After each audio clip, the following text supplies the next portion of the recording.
अर्णव आणि इराच्या नात्याला नवं वळण मिळणार का? नमस्कार, मी यशश्री. मनातले भावरंग या माझ्या यूट्यूब चॅनलवर तुमचे खूप खूप स्वागत. आज आपण डील ऑफ लव्ह या कथेचा 6वा भाग ऐकणार आहोत.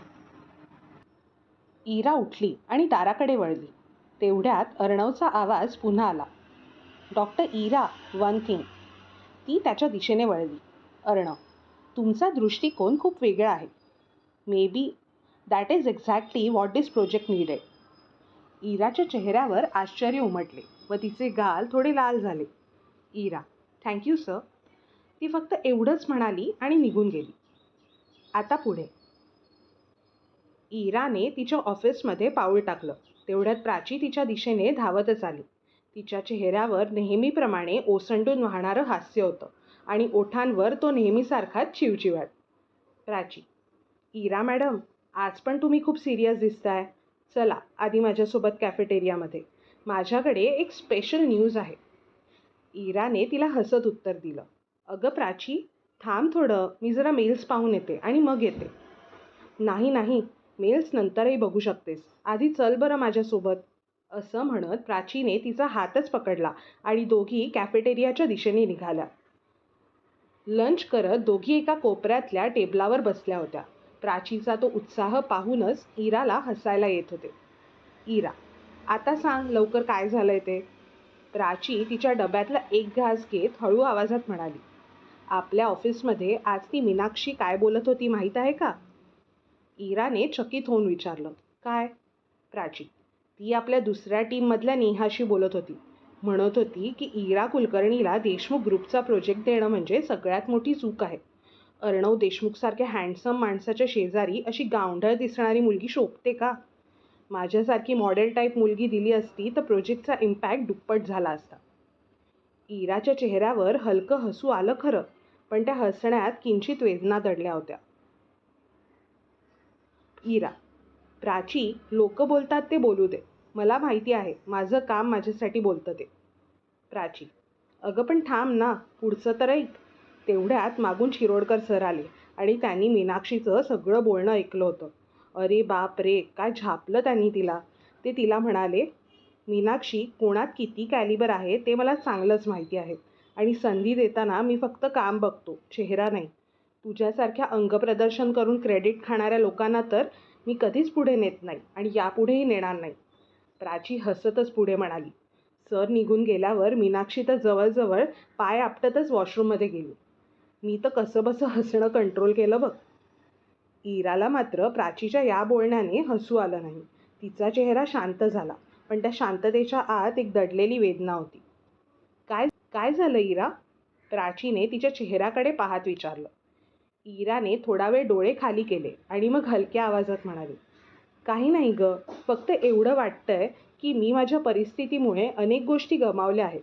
नाहीतर मी कधीच माझं स्वतःचं क्लिनिक सुरू केलं असतं. लोकांना देखील मला दाखवता आलं असतं की माझ्या कामाला कोणाच्या मदतीची गरज नाही आहे. माझं स्वतःचं हक्काचं काहीतरी असतं बघ. प्राचीने तिचे हे बोलणे ऐकून तिचा हात धरला आणि म्हणाली, अगं, तू इतकं सगळं इतरांसाठी करतेस, लोकांच्या जगण्यात बदल घडवतेस. मग तो देव तुझ्यासाठी काहीच करणार नाही असं वाटलं का तुला? थोडा वेळ लागेल, पण तुझी सगळी स्वप्न नक्की पूर्ण होतील बघ. लक्षात ठेव माझी ही वाक्य.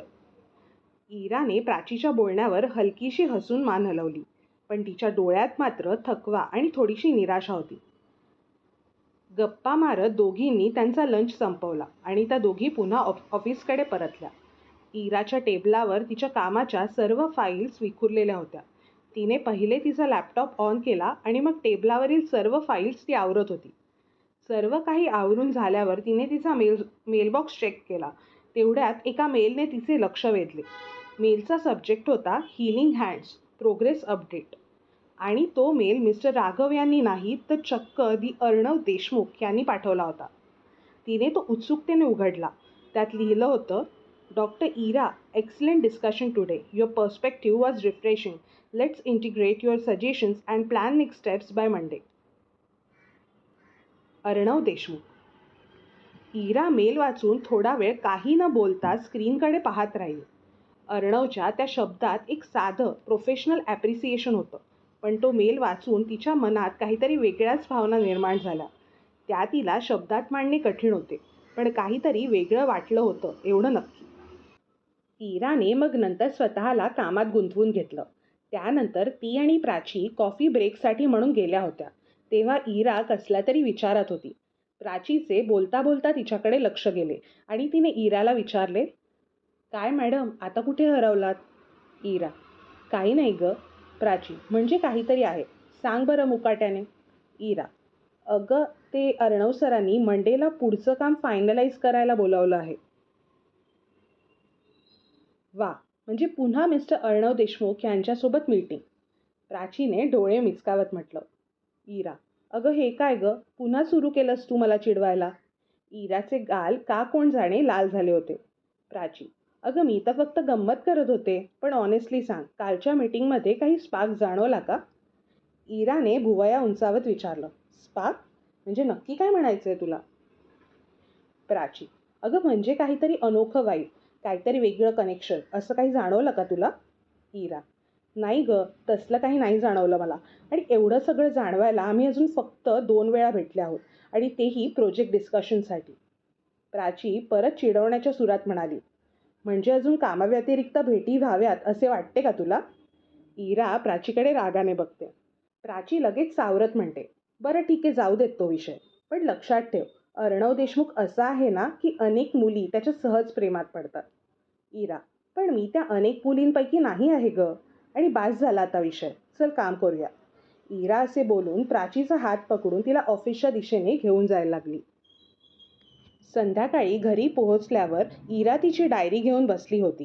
हे पाहून तिची आई तिच्याशी बोलायला आली. काय ग बाळा, ऑफिस काय म्हणतंय? इरा, ऑफिस उत्तम. सध्या माझ्याकडे सरांनी नवीन प्रोजेक्ट सोपवला आहे, त्यामुळे त्याच कामात आहे सध्या मी. आई, वा मस्त. अशीच प्रगती करत राहा हो. माझे आशीर्वाद तुझ्या नेहमी पाठीशी आहेत. इरा, हो आई, तू आणि बाबा दोघे माझ्या पाठीशी आहात, म्हणूनच तर मी हे सगळं उत्तम प्रकारे करू शकत आहे. नाहीतर या इराला काही जमलं असतं की नाही काय माहिती. आई, बाळा तू आहेसच हुशार, त्यामुळे तू तुझ्या सगळ्या कामात नेहमी यशस्वी होशील बघ. इराने आईकडे हसून बघितले व तिच्या कुशीत शिरली. आईच्या कुशीतली ऊब नवी जिद्द देते, सर्व संकटांशी लढण्याचे बळ देते, आणि सर्वात महत्त्वाचं म्हणजे आईच्या कुशीत आपल्याला पुन्हा एकदा लहान मूल झाल्याची जाणीव होते. हेच सर्व इरा आता अनुभवत होती.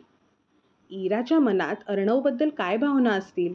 सोमवारच्या मीटिंगमध्ये त्या दोघात काय चर्चा होईल? पुढच्या मीटिंगमुळे अर्णव आणि इरा एकमेकांच्या जवळ येतील का? काय होईल नक्की पुढे? या सर्व प्रश्नांची उत्तरे जाणून घ्यायची असतील तर कथेचा पुढचा भाग नक्की ऐका. तुमचीच यशश्री.